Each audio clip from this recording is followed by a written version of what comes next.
Sloth Unite! We'll go down. We'll go down. We'll go down.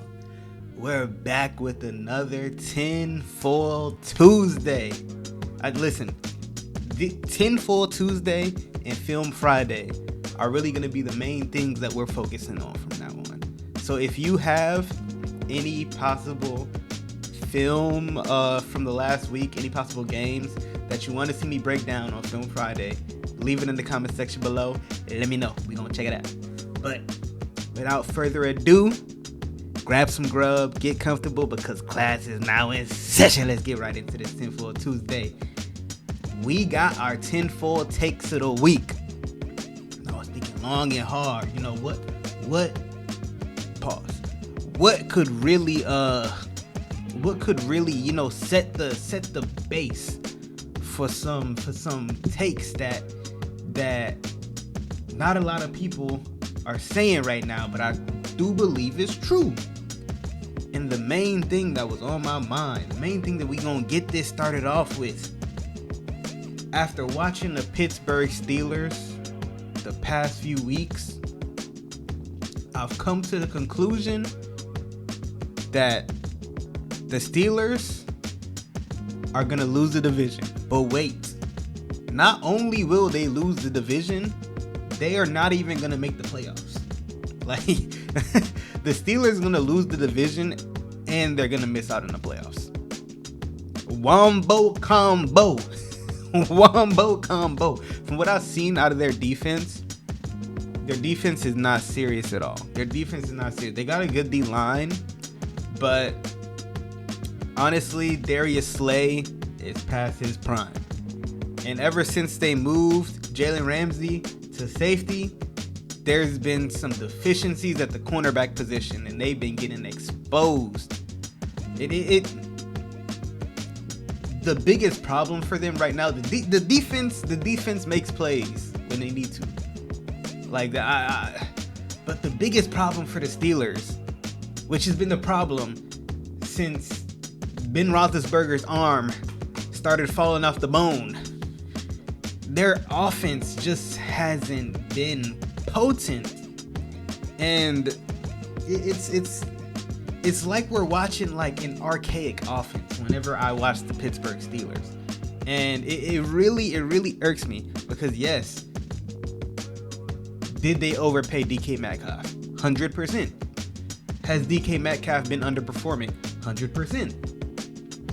But you could also say, which is 100% fact, they haven't done a good job of getting DK Metcalf involved, and they haven't found ways to get DK Metcalf the ball some easy looks, whether it be screens, whether it be quick slants, whether it be just quick ways to get him the ball, get him the ball in space. They haven't done any of that. If you look at all the more innovative offenses of the league, the new age offenses, every single offense in the league that is good, they find creative ways to get their playmakers the ball. And the Steelers just don't do that. The Steelers just literally line him up, and they're just like, hey, go beat that guy. And if you get open, if it looks good, we're going to pass it to you. If not, we're looking away.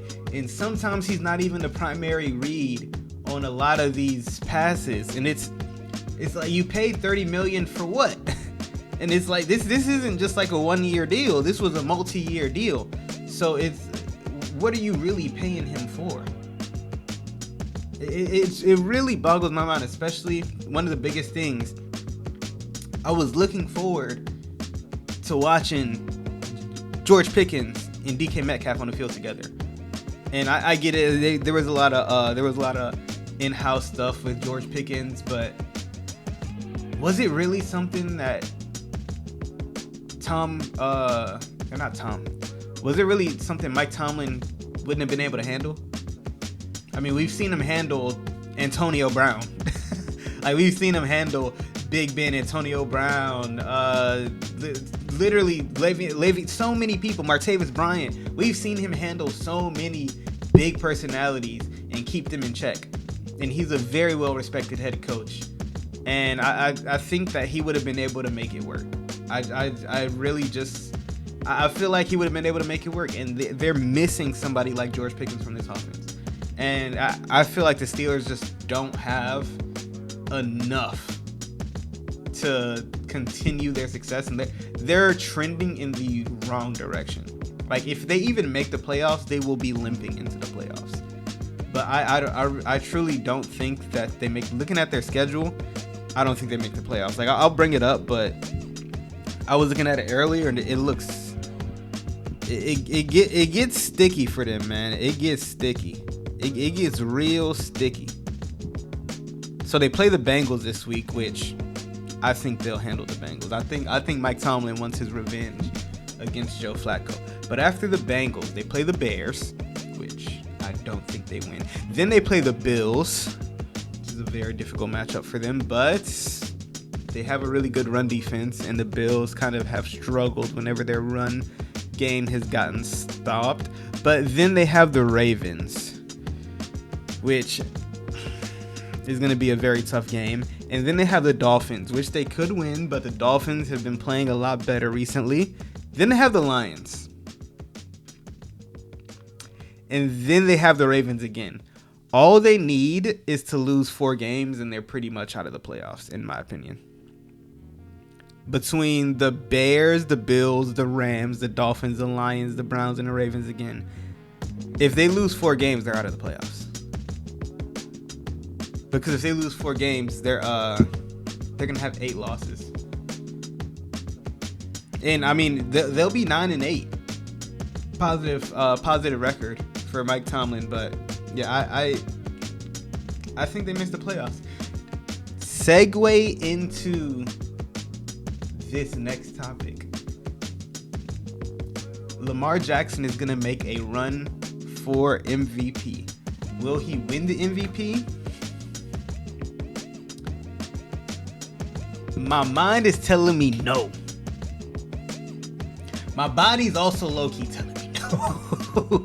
But I think he's gonna make it top 3 in voting. I think the top 3 MVP voting will be Matthew Stafford, Jonathan Taylor, and Lamar Jackson in that order. I don't think that the Ravens record will be enough for him to actually win the MVP, but it'll definitely get him some votes. And I think the Ravens come back and win this division. I mean, even when they were 1-5, Vegas had them at dead equal odds to win the division with the Steelers, who had like 2 losses at the time. And I mean, looking at their schedule, which it looks super easy the rest of the way, I think they can. They don't even have to win out. They can literally just lose 2 games because the Steelers' schedule is that hard. And they're only 1 game behind the Steelers. But I think they go on a run and they end up making the playoffs and winning the division.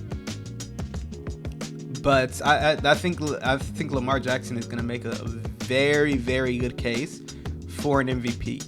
I could see him winning the MVP if he actually goes like berserk nuclear mode, which he could. And he only has 1 interception on the season, and it was the game he got hurt against the Chiefs. So if he continues to play clean, and if he has like less than 5 interceptions on the year and goes on to throw like 30 plus touchdowns, I think he could really make a case for MVP. But I think Stafford is my MVP personally. I think he's just having too great of a year. Jonathan Taylor definitely deserves the MVP, but I think the Colts kind of ruined his chances in that Steelers game with them kind of trying to prove a point with Daniel Jones being their guy and them kind of leaning on Daniel Jones' arm to try to win the game over the legs of Jonathan Taylor. And when they really started to use Jonathan Taylor in that game, it was already too late and they were really forced to pass the ball. So I think that Jonathan Taylor is a shoo-in for Offensive Player of the Year. He could still win the MVP if he continues to have this type of success, but I think he would need to like drop at least 2K yards, which is possible, especially at the rate he's on, and probably over 20 touchdowns, which is also possible with the rate he's on. But he's gonna do some crazy stuff if he stays healthy. But I think that Matthew Stafford is just having too great of a season, and this being a quarterback heavily favored award. But Lamar Jackson's going to make it close. He's going to make it very close. So that the next tinfoil take is that was just a little tidbit. That was my MVP. Next tinfoil take, and the last tinfoil take before we get into our picks. Brandon Aiyuk is going to be a fantasy football league winning player. And do I mean if you have him, he's 100% gonna have you win your league? No, that's not how it works. But I think that whenever Brandon Aiyuk does get back, and yes, I do think he will play this season, I think he will be very good. And I know a lot of people are expecting him to have a ramp up, but I suspect that the 49ers are kind of doing a quiet ramp up for him. In that I think they're already kind of ramping him up for the season, and I think they're kind of getting him in game shape so he can literally just hit the ground running whenever he does come back. Because at this point, especially from all the videos that we saw earlier, he should be ready to be back and play. But last year, I think they rushed him back way too soon, and that kind of triggered a re-injury. Even though it was kind of like a freak accident, he really was never the 100% same, regardless of the injury, because he didn't have off-season training. He wasn't really able to get into football shape before the season started. There was so much drama. He just got onto the field and got off trying to get in the season. But I think they're being very safe with him right now, and I think they are kind of ramping him up for the season without like getting him actual reps. But I think once he starts practicing, that he will play the week he practices. That's kind of how they've been doing things so far. They once they open up a guy's 21-day window, they usually play that same week, because from what I'm seeing, they kind of just like let the guys get back 100%, and then they kind of gift them out there. Like Ricky Pearsall, he's cleared to practice this week, and I'm fairly certain he will play this week, because even for them to practice, what they've been saying is they've been waiting for them to hit certain GPS speeds. So if Brandon Aiyuk hits the GPS speeds that they want him to, that means he's already in season form and he's already full go, which means he will go back to being the elite wide receiver that we all know him to be, and especially in an offense that very much so needs him, because their season is riding on this. And I think he will excel. I think he comes back in like 2 weeks, maybe not, but I definitely think he will be back by week 1 of the fantasy playoffs, which is why I say I do think he'll be a league winner, because I think whenever he does get back, he will be balls to the wall, hit the ground running, and I think he'll be a very, very, very good player in fantasy football. But let's get into these picks. It's Tinfoil Tuesday, so you know we got our upset of the week. I was between 3 games. Between the Buccaneers and the Bills, the Lions and the Eagles, and the Giants and the Packers. The underdogs in all these were the Buccaneers, the Lions, and the Giants. If Jackson Dart plays, he's in concussion protocol right now. He actually does have a concussion. Like whenever players go with that little hood over their head, they walking all slow. Yeah, they got a concussion. He got. This is his 4th, I believe, concussion check since the season started, or really since preseason, I believe. His 4th time being in concussion, like getting tested for concussion, which is not good for your starting quarterback. But this is the first time I believe he's actually had a concussion. But yeah, if he doesn't play, Packers all day. But I mean, they're not even going to be part of this if he doesn't. I just, because if he doesn't play, then it's almost a no-brainer with the Packers because I have zero faith in Russell Wilson to actually win this game, even though the Packers really haven't been playing that great at all. But if Jackson Dart does play, that's my upset of the week. But we're treating it as if he isn't going to play because I think that we have to see. I really just have to see how he progresses through the concussion protocol. Everybody's different. We don't know the extent of his concussion. Maybe it's a light concussion. Maybe it's a heavy concussion. Regardless, if he plays, I got the Giants. But right now, we're going to talk about my more than likely upset of the week, just in case he doesn't play. Lions versus the Eagles. I have the Lions.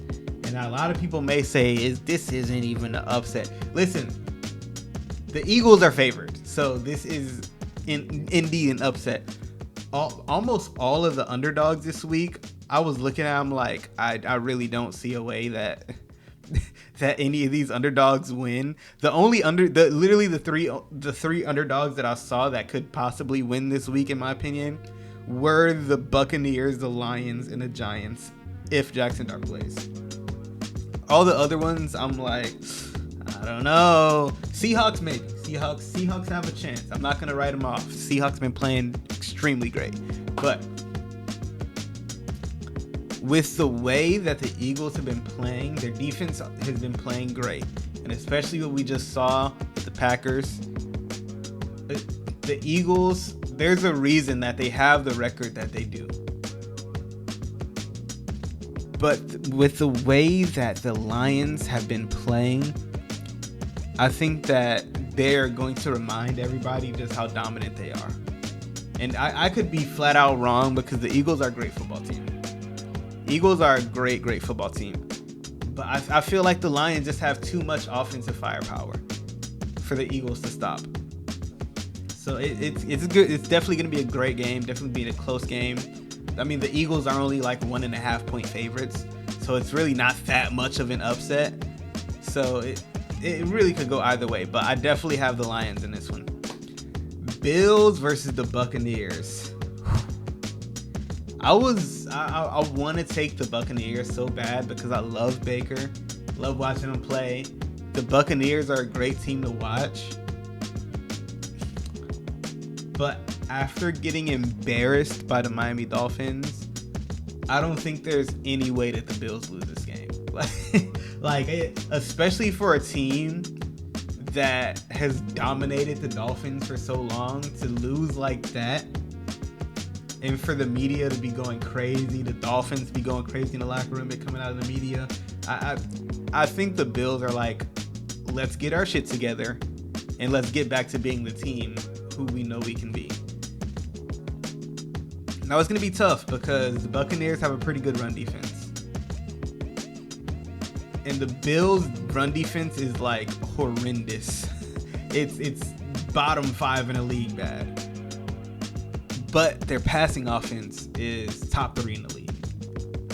And this I think it's just too many injuries from the Buccaneers for them to overcome the obstacle that is the Bills. Now, if it was the fully healthy Buccaneers, I would go with the Buccaneers here. But with them missing all these pieces, whether it be Hassan Reddick, whether it be Bucky Irving, Mike Evans, Chris Godwin, they're missing too many pieces for me to take them in this matchup against the Bills. So I'm taking the Bills. I think they're going to be playing with a chip on their shoulder, and it isn't the best matchup for them. It's definitely going to be a gritty game, but I think they'll be able to pull it out.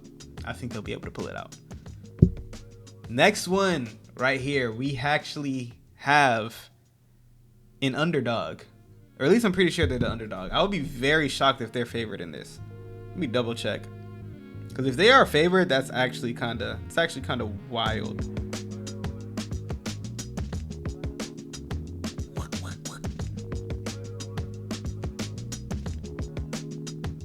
They're favored. Wow, that's crazy. Bears versus the Vikings. I am taking the Minnesota Vikings. I am taking the Minnesota. I'm going with them again. They almost won last week. Honestly, in my opinion, that game against the Ravens, all it showed me was just, yes, they didn't capitalize and they didn't execute on a lot of plays that they should have. But there were so many missed calls on the Ravens that it just showed me that the NFL is really pushing this Ravens agenda, just like they're pushing the Eagles agenda, which scares me against the Lions game. But I can see the Vikings bouncing back, especially because this is a divisional game. And the Bears are definitely going to be running high. The Bears are a really good team. I love the Bears. Like, they're one of the best teams at rushing the football. They're one of the hottest teams passing the ball right now. This is one of the best Bears offense we have seen in the past, like, 2 or 3 decades. And they're a fun team to watch. And I know a lot of people are making fun of JJ McCarthy. We're not calling him 9 no more. Hey, he got to earn 9 back. JJ McCarthy got to earn 9 back from me. But I still believe in JJ McCarthy. I still believe in that offense. I still believe in that defense. They have a lot of talent everywhere. Offense, defense. He's still a young, growing quarterback. He's still learning. He's literally still a rookie.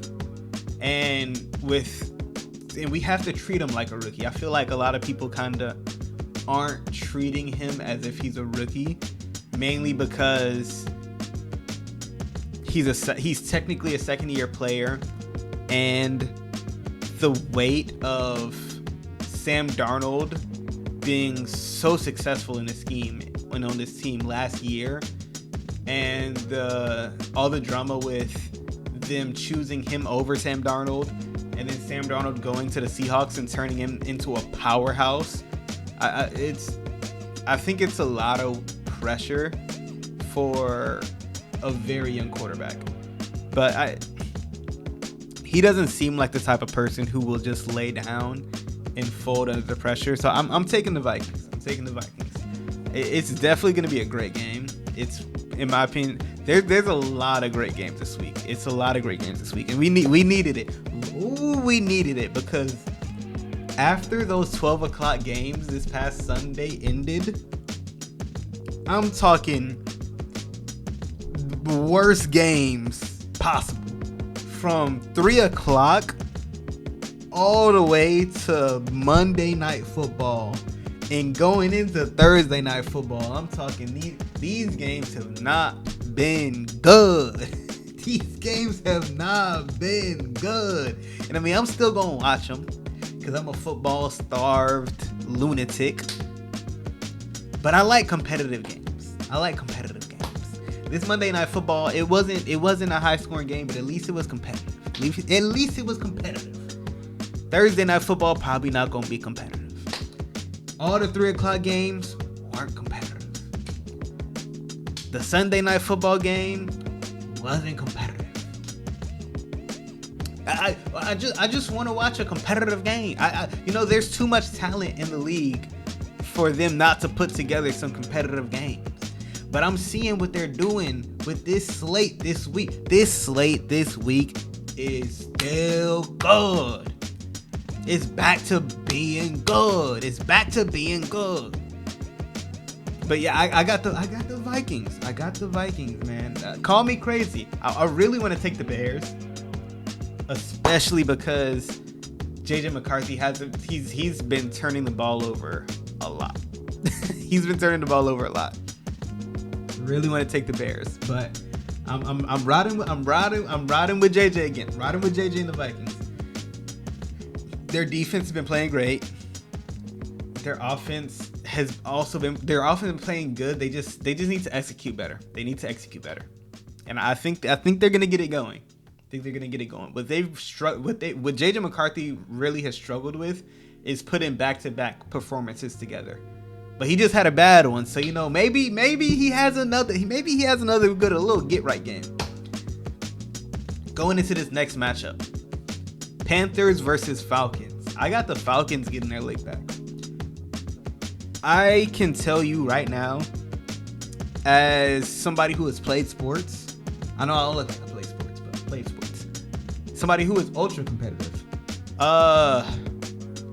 Somebody beats me 30-0, and I have a chance to play them again that season, the second I get back into that locker room, that game is getting circled on my calendar in every single waking moment. every single waking moment, whether I'm in the gym, every time I need some motivation, I'm looking at that game and I'm like, yeah, I'm ready for this. Like I'm getting ready for this, because they gon' feel me whenever we get the chance to play them again. They gon' feel me whenever I get the chance to get redemption. And the Panthers are gonna feel the Vikings. the Falcons. I've been saying this so many times, it feels redundant, and it feels like they've been letting me down. They really been letting me down. But the Falcons have too much talent to have the record that they have, and to have the losses that they have. They have too much talent, way too much talent, and something has to give. It has to give. Like the script will flip for them. Will they make the playoffs this season? Probably not. They need to make some changes, whether it be for the coaching, offensive coordinator, defensive coordinator, head coach. Something needs to change. But they have such a talented roster, and it's being wasted. And I don't think they lose to the Panthers. I like the Panthers, but the Falcons have too much talent around this football team. If they have any fight in them, it's not even about the talent. This team smoked y'all last time they played. And if they have any competitors on this team, I can guarantee you they have been waiting to get the chance to play the Panthers again. And I can guarantee you, if they have any competitor on this team, they are not going to let that shit go down like how it did last time, or even close to it. See, I'm rocking with the Falcons again. 2 more games. We got, next up, Seahawks versus the Rams. This might be one of the best games of the season. We have the 2 powerhouses of the NFC duking it out. This may be the 2 best teams in the league, honestly. In my opinion, this is the 2 best teams in the league. And they're fighting for their division. Like, whoever wins this game more than likely will get the upper hand in the division. I think they play each other. They play each other again too. This is the first time they're meeting for the season. Division rivals. Both of them 7-2, I believe, or 8-2. Either 7-2 or 8-2. And both extremely high-powered offenses. They both excel against stopping the run, but they're both pretty weak against the pass, which you already know what that means. It's going to be barbecue chicken season for these teams. I just want to say, I have the Rams just because I think that Pause. I just remembered Davante Adams got hurt this last game. I gotta check on the injury before I lock my pick in.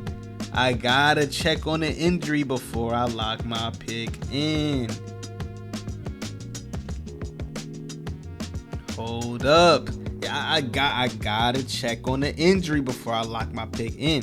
Because if Davante Adams is injured, if he's not going to play next game, I'm not going to lie to you, I would take the Seahawks. How is there no updates on this guy's injury?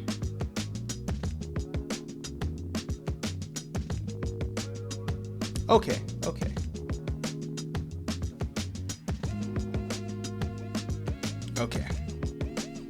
We got an update on the injury. Sean McVay says Davante Adams suffered an oblique injury, but could have possibly returned if the score was closer, which means he's more than likely going to play. which means I'm still taking the Rams in this game. I think that Matthew Stafford continues his MVP run, and this will be a staple of a win in that MVP run, because they need it. If he's going to win MVP, I mean, of course it's not about the MVPs, but if he's going to win MVP, they need this win. If they're going to win the division, they need this win. I mean, both teams need this win. And if they want to get that first seed, they need this win for both teams. But I do think that the Rams, I think that the Rams are a little bit better of a football team, but it's close. Both these teams are such great powerhouses. Like these are, in my opinion, this could be 1A, 1B of the league. Like this is literally like you close your eyes and just throw a dart to whichever team wins. And I'm taking the Rams just because I think the QB diff is gonna diff. If you know what I mean, you know what I mean. It's a little gamer lingo, but I think they're gonna win off a QB diff. I said it once before with this with Sam Darnold with the QB diff, and I'm going to it again. I think that the Rams are gonna win off a QB diff. But let's get into this last game. The Broncos versus the Chiefs. The Broncos, whom I had going to the Super Bowl. I low-key want to change that, but we sticking with it. I said what I said, and we sticking with it. I still think that AFC little triangle is still a thing. Still a thing. It definitely depends on who they face. And I know I said that the Broncos are probably the hardest matchup this year, at least for the Chiefs. But Patrick Mahomes is still 15-1 against this team. He's still 15-1 against this team. And I think he makes it 16-1. Because if the Chiefs want to make the playoffs, they need this win right here. Just for optics. Just to make them feel something. Because if they lose this game, things can start to spiral out of control. Things can start to you might see the cracks start to form and stuff start to crumble. So if they want to keep their season nice and tight, they need this one against the Broncos. Now, if PS2 was available, I might have chosen the Broncos. But from what I've been seeing with their offense, they need to get it together. Their offense needs to get it together.